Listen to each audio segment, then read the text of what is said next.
पर 3 दिनों का राजकीय शोक है। राजकीय सम्मान के साथ अंतिम विदाई अपने नेता को दी जाएगी। लिहाजा यहाँ पर देखिए, यहाँ पर आखिरी विदाई के लिए जो आखिरी सैल्यूट होता है वो करने के लिए यहाँ पर जो पुलिसकर्मी है उनकी मौजूदगी यहाँ पर हो चुकी है, क्योंकि पूरे राजकीय सम्मान के साथ एक प्रोटोकॉल होता है कि वो डिप्टी सीएम इतने बड़े नेता महाराष्ट्र के थे। 3 दिनों का ये राजकीय शोक है। आपको बताते चले यहाँ पर बड़े बड़े नेताओं की भी मौजूदगी है।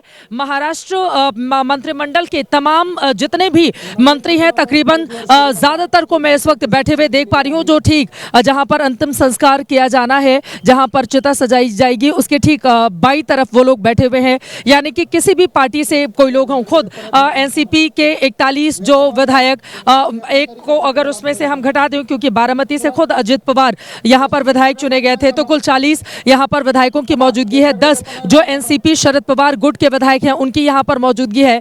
कांग्रेस के भी कई लोग हैं। आपको बताते चले भारतीय जनता पार्टी के शिंदे गुट के भी कई लोगों को यहाँ पर मैं देख पा रही हूँ कि तमाम लोग यहाँ पर बैठे हुए हैं। यकीनन सभी के साथ एक अलग तरीके का रिश्ता साझा करते थे अजित पवार, और अब सब दादा को अंतिम विदाई देने के लिए यहाँ पर उमड़े हुए हैं। दूसरी तरफ आप देखेंगे, एक तरफ अगर पॉलिटिकल लोग बैठे हुए हैं तो यहाँ पर परिवार के तमाम वो सदस्य, हम सब जानते हैं कि पवार परिवार कितना बड़ा है, और परिवार के तमाम सदस्य यहाँ पर आगे की तरफ बैठे हुए हैं। सबके चेहरे पर मायूसी दिखाई दे रही है, और अभी बहुत सारे परिवार के लोग जो पार्थिव के साथ आगे की तरफ भी आ रहे हैं, जैसा कि तस्वीरों में हम देख पा रहे हैं। और यहाँ पर देखिए पीछे तस्वीरों में आप देख पा रहे हैं कि किस तरह से शरद पवार, जिनका खुद इतना मुरझाया हुआ उदास सा चेहरा हम तस्वीरों में देख पा रहे हैं। यकीनन किसी ने कल्पना भी नहीं की होगी कि सुप्रिया सुले, अजित पवार, जिसको लेकर वो इस तरह से आगे बढ़े, महाराष्ट्र की सियासत में जिन्होंने अपनी एक जगह बनाई, वो इस तरह से चले जाएंगे। पीछे की तस्वीरें हम आपको दिखा रहे हैं। पीछे शरद पवार बैठे हुए नजर आ रहे हैं, और भी तमाम नेता, कैबिनेट के तमाम जो मंत्री हैं वो मुझे महाराष्ट्र सदन के इस वक्त यहाँ पर दिखाई दे रहे हैं। पुलिस वालों की मौजूदगी है, क्योंकि यहाँ पर राजकीय सम्मान के साथ आखिरी सैल्यूट भी उनको किया जाएगा, आखिरी सलामी दी जाएगी। तो अब बहुत ज्यादा देर इंतजार नहीं करना होगा। जिस तरह की तस्वीरें हम यहाँ पर देख पा रही हूँ, और दूर दूर से जो लोग आए हुए हैं वो भी अपनी जगह पर यहाँ पर बैठ चुके हैं। पीछे की तस्वीरें जरा एक तरफ दाहिनी तरफ की तस्वीरें आप दिखाइए। पूरा का पूरा ये ग्राउंड अथाह भरा हुआ है। आप देखेंगे कि ज्यादातर लोग या तो जमीन पर बैठे हुए या जिसको जहां पर जगह मिल रही है वो वहीं पर इस समय बैठा हुआ आपको नजर आ रहा है। दूर दूर तक जहां तक आप नजर दौड़ाएंगे वहां तक। एक बार गणेश के पास जल्दी से हम चलते हैं। गणेश हमारे सहयोगी जानकारी देंगे इसके बारे में। और गणेश, आपके पीछे मैं देख पा रही हूँ बहुत ज्यादा भीड़ है, अगर वो तस्वीरें दिखाइए और आप बताइए, अलग अलग हिस्सों से, महाराष्ट्र के तमाम हिस्सों से जो कार्यकर्ता है वो यहाँ पर पहुंचे हुए हैं। दाहिनी तरफ की तस्वीरें देखिए, सभी के हाथ में मोबाइल है और वो अपने नेता के इस आखिरी विदाई की तस्वीरों को अपने मोबाइल में कैप्चर करना चाहते हैं, कैद कर लेना चाहते हैं, और यहाँ पर अंतिम विदाई की तैयारी हो चुकी है। गणेश, तस्वीरें दिखाइए, आपके पीछे भी काफी भीड़ दिखाई दे रही है। गणेश जी चित्रा, यहाँ पे तैयारियां हो चुकी हैं, और बाईं तरफ में कैमरामैन रुपेश सेलार से कहूँगा कि वो एक पैन करके दिखाए कि कितनी भीड़ है, और पूरा ग्राउंड भर गया है, और ग्राउंड के बाहर भी अब लोग हैं। तो शायद लोगों को कोई और पर्याय व्यवस्था देने की कोशिश प्रशासन करेगा। अब ये तस्वीरें आप, पुलिस बैंड यहाँ पर आया हुआ है। पुलिस बैंड जो होता है वो यहाँ पर पुलिस बैंड भी सलामी देगा, और जो गार्ड ऑफ ऑनर देना होता है वो गार्ड ऑफ ऑनर के लिए यहाँ पर 21 पुलिस गार्ड्स यहाँ पर पहुँचे हैं, जो 21 तो की सलामी देंगे, गन्स की सलामी देंगे। तो ये तैयारियाँ यहाँ पूरी हो चुकी है। किसी भी समय पार्थिव यहाँ पहुँचेगा। तमाम वीवीआईपी मूवमेंट्स यहाँ पर शुरू हो गए, और किसी भी समय यहाँ पर अमित शाह और नितिन नवीन पहुंचने वाले हैं, मुख्यमंत्री देवेंद्र फडणवीस और उप मुख्यमंत्री एकनाथ शिंदे के साथ में। तो बाईं तरफ ये भीड़ है, एलईडी स्क्रीन्स लगाई गई है ताकि लोग जो बहुत पीछे खड़े हैं उनको इन एलईडी स्क्रीन्स पर दिखाई दे। और एलईडी स्क्रीन में आप देख सकते हैं नितिन गडकरी और शरद पवार के बीच बात हो रही है। अब नितिन गडकरी शरद पवार ये बेहद करीबी उनका साथ रहा है, दोस्ती का साथ रहा है। और अजीत पवार बात कर रही थी इंटरव्यू के दौरान की दोहराई थी, जहां पर अजीत दादा की यादें आपने रखी। तो हम भी जब अजीत पवार की राजनीति देखते हैं तो अजीत पवार ने बीजेपी के साथ गए हो, कहीं भी गए हो, वो हमेशा धर्मनिरपेक्ष सेक्युलर रहे हैं। उन्होंने ये बात लगातार कही है। देखिए चित्रा, अजीत पवार, जब शरद पवार ने राजनीति शुरू की तो कहा कि वो मराठा बनाम ग्रामीण, मराठा बनाम दलित, इस तरह की राजनीति करके अपने आप को सेफ रखते हैं। लेकिन कोई भी व्यक्ति या कोई भी राजनेता इस तरह का आरोप अजीत पवार पर, भले ही वो शरद पवार के साथ थे, लेकिन उन पर कभी नहीं कर पाया। उन्होंने कभी भी जातिवादी राजनीति नहीं की। आपण काल ज्या पद्धतीने शिस्त पाळलेली आहे, आज निर्माण किया कि सिर्फ काम बोलता है और वो हमेशा ये कहता है कि मैं काम का आदमी हूँ, और लगातार ये बात कहते हुए उन्होंने दिखाया था कि वो काम के आदमी है, महाराष्ट्र के काम के आदमी है, महाराष्ट्र की जनता के लिए काम के आदमी है, और उनका काम बोलता है। उनकी राजनीति जातिवाद या किसी और धर्म को लेकर टीका टिप्पणी करके वो नहीं करते थे। तो वो 6 बजे जो काम करते थे वो रात देर तक काम होता था।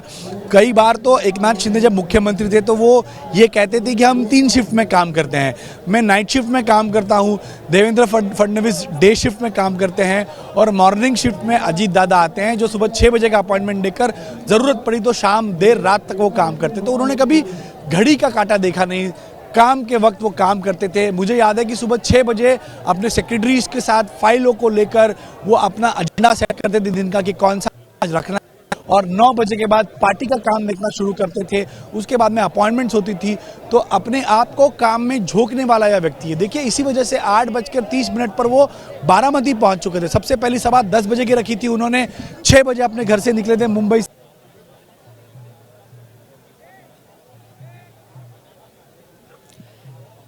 मैं लौटूंगी आपके पास। अब इस समय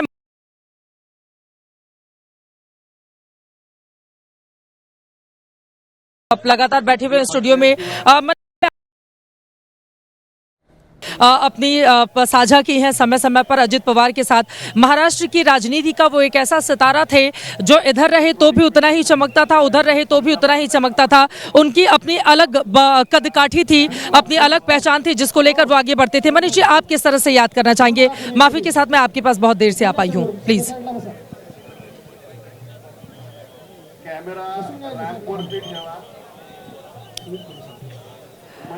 मनीष जी के पास मैं जाऊंगी, उन तक आवाज नहीं पहुंच पा रही है, लेकिन उसके पहले एक बार तस्वीरें आप तक पहुंचाएंगे। पीछे ये पूरा बड़ा सा ग्राउंड है, आप देखिए, जहां तक ये विद्या प्रतिष्ठान का बड़ा सा ग्राउंड है, जहां तक आप नजर डालेंगे सिर्फ और सिर्फ एनसीपी के यहां पर तमाम कार्यकर्ता आपको बैठे हुए नजर आ रहे हैं। सब ये नीचे जमीन ही है, आपको बताते चले कि लाल बलुआ मिट्टी है, उसी के ऊपर ये लोग यहाँ पर बैठे हुए हैं, और सामने से अनाउंस किया जा रहा है मराठी में, सबको यहाँ पर संबोधित करते हुए बताया जा रहा है। जिसको जगह नहीं मिल पा रही है उनसे गुजारिश की जा रही है कि आप जहां हैं वहीं से अपने नेता को अंतिम विदाई दें। आप दूर दूर तक जहां तक नजर डालेंगे वहां तक आपको सिर्फ और सिर्फ लोग ही लोग यहां पर दिखाई दे रहे हैं जो अजित पवार, अपने प्रिय नेता को, अपने जननायक को, जिन्होंने एनसीपी को उस जगह पर स्थापित किया जिसकी कल्पना के तहत एक बहुत बड़ा धड़ा एनसीपी का अजित पवार के साथ जाकर मिल गया था, शरद पवार को छोड़कर। और यहां पर आप देख रहे हैं इस समय अजित पवार के भी तमाम कार्यकर्ता हैं, इस समय शरद पवार के भी वो तमाम कार्यकर्ता जो एक वक्त पर ये ख्वाब संजोए थे कि परिवार एक हो जाए,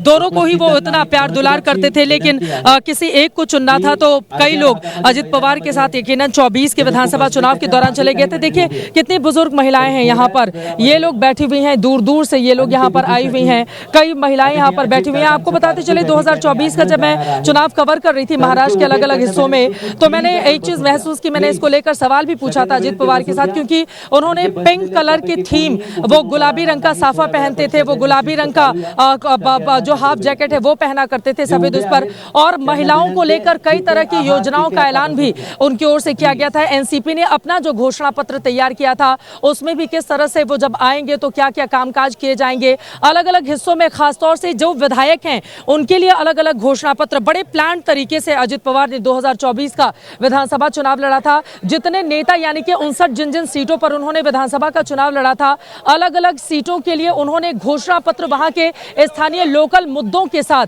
तैयार किए थे और उसको लेकर जनता के बीच उसको साझा किया गया था। और उसके जरिए हमने देखा अप्रत्याशित सफलता भी 59 सीटों पर लड़ने वाली पार्टी 41 सीटें जब जीतती है। दूसरी तरफ की तस्वीरें दिखाइए, दूर दूर तक जहां तक आप नजर डालेंगे, दूर बिल्कुल मैं देख पा रही हूं पेड़ के उस पार भी तमाम ऐसे लोग हैं जो सीढ़ियां वहां पर बनी हुई हैं वहां पर बैठे हुए हैं। बीच में एक ट्रक है, कुछ लोग ट्रक के ऊपर बैठे हुए मुझे नजर आ रहे हैं। नितिन गडकरी इस समय यहाँ पर बैठे हुए हैं। महाराष्ट्र की सियासत के आप बड़े नेता हैं, नागपुर से सांसद और कई बार के केंद्र में मंत्री हैं, दिग्गज नेता हैं। वो शरद पवार के ठीक बगल में बैठे हुए हैं। शिंदे साहब को मैं देख पा रही हूँ और भी तमाम लोग यहाँ पर बैठे हुए दिखाई दे रहे हैं मंच पर, जिनकी मौजूदगी है और अब इंतजार किया जा रहा है। पार्थिव शरीर थोड़ी देर में यहाँ पर पहुंचेगा।